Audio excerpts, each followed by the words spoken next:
Magandang araw sa inyong lahat. Ako nga pala si Anoni Sensei. So, ang ituturo ko ngayong araw is about law of assumption. Law of assumption.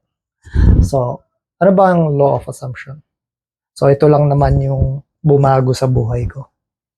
Nabigyan ako ng mas komportableng buhay, mas magandang bahay, ano pa ba? Mas magandang trabaho, mas mataas na sahod. Yun yung nabigay sa akin yan. At marami pang iba. Ano ba yung law of assumption? So, ang law of assumption, ang sinasabi lang nito, is kung ano yung assumptions mo or ano yung beliefs mo. Yun yung magkikreate ng personality mo. At itong personality mo, ito yung magkikreate ng personal reality mo. Ito yung mga success mo sa buhay, mga failures mo sa buhay, o kung anong mga pinagdadaanan mo. Ito yan. At nang bumula sila lahat dito sa dalawang o sa assumptions or beliefs mo. For example, ang paniniwala mo, wala kang kwentang tao. Wala kang maaabot sa buhay. Ano mangyayari? Yung mga beliefs mo na yon, magiging personality mo siya. Diba? So, ano bang personality ng taong ang paniniwala nila wala silang kwenta? Hindi sila natututo, bobo sila, tanga, diba? Tamad, diba? Ayaw ng nahihirapan.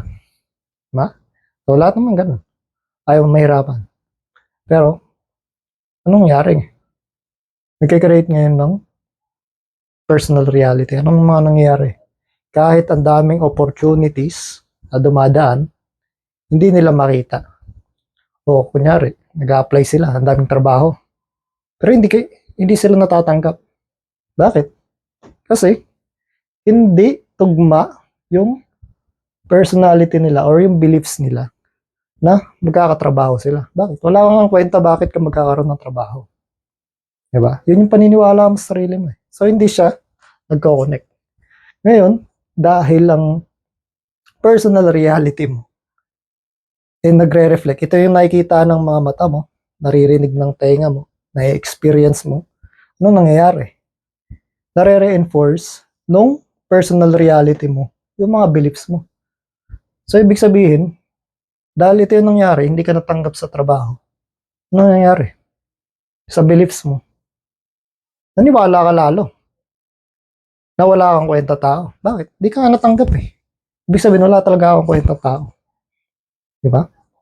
So, ang tanong ngayon, paano natin mabe-break yung cycle?